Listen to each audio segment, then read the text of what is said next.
Hola, hoy vamos a intentar algo un poquito diferente y la verdad muy entretenido para aprender chino mandarín. Vamos a dejar de lado las típicas listas de vocabulario. En vez de eso, vamos a armar una pequeña historia, usando solamente 12 palabras clave. Y esa es la gran pregunta que nos va a guiar hoy. ¿Cómo es posible? Vamos a ver cómo, palabra por palabra, podemos construir toda una narrativa, desde el escenario, la acción y hasta una conclusión. Es una forma genial de entender cómo funciona el idioma en la práctica. Así que, ¡arranquemos! Bueno, primera sección, una práctica diaria. Toda buena historia necesita un escenario, un lugar donde todo ocurre. La nuestra va a empezar con una rutina, algo que pasa todos los días. Vamos a construir esa idea, pieza por pieza. La primera pieza de nuestro rompecabezas es May, que se pronuncia May.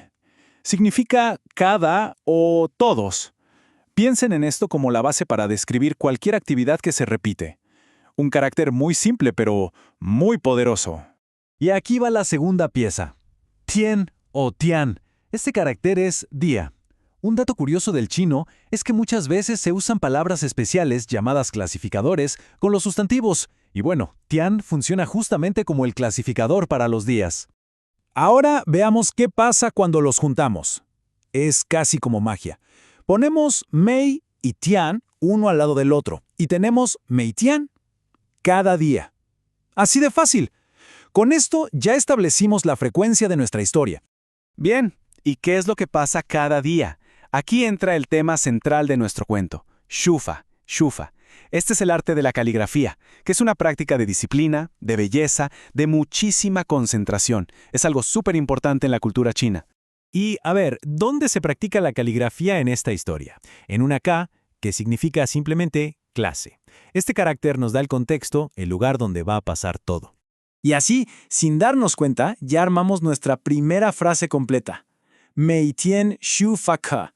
Cada día, clase de caligrafía. Con solo 4 palabras ya tenemos el comienzo de la historia. Nada mal, ¿eh? Pasamos a la segunda sección. La clase comienza. Ya tenemos el escenario listo. Ahora vamos a la acción. Veamos qué es lo que pasa durante esta clase diaria de caligrafía. La secuencia de lo que pasa es, bueno, muy lógica. Primero, la clase kaishe, o sea, comienza. Después, ¿qué se hace?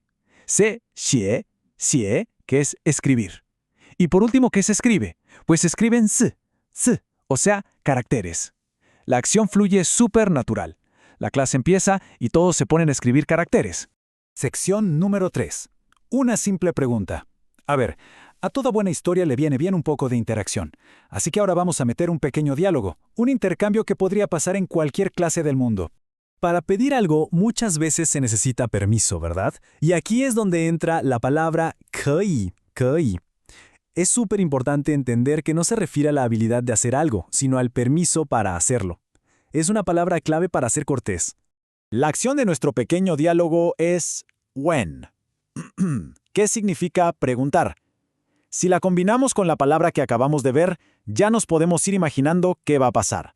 Y aquí está, la frase completa. ¿Qué ma? ¿Puedo preguntar? Es la típica pregunta que haría un estudiante. Esa partícula ma que va al final es clave. Es lo que convierte la oración en una pregunta. Simple, directo y al grano.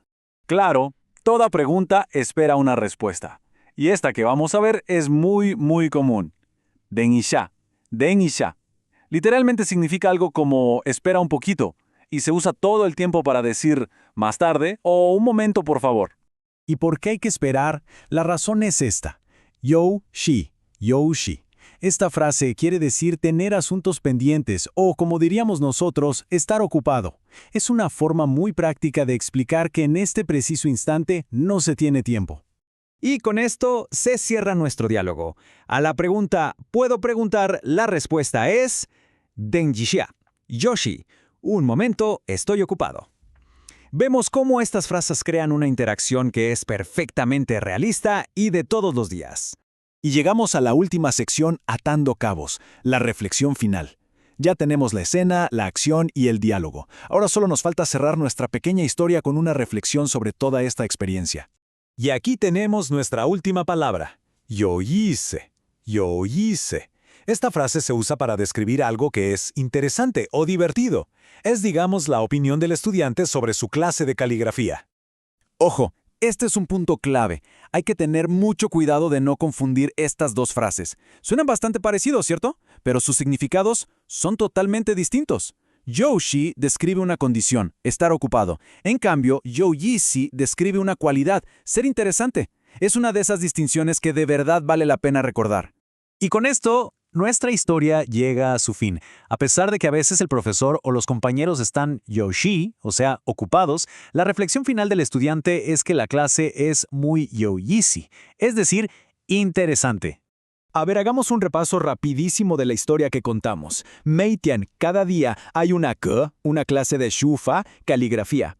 La clase, Kaishu, comienza y se ponen a Sieji a escribir caracteres. Un estudiante pregunta, ¿Kuyuenma? ¿Puedo preguntar? Pero le dicen de Nijia, un momento, porque están Yoshur, ocupados. Y a pesar de todo, la conclusión es que la clase es muy yoyisu, muy interesante. Y ahora, para terminar, una reflexión. Nosotros creamos una narrativa, ¿no? Pero estas 12 palabras son como si fueran piezas de Lego. Se podrían reorganizar de 1000 maneras para contar una historia completamente distinta. La pregunta que queda en el aire es, ¿qué nueva historia se podría crear con ellas?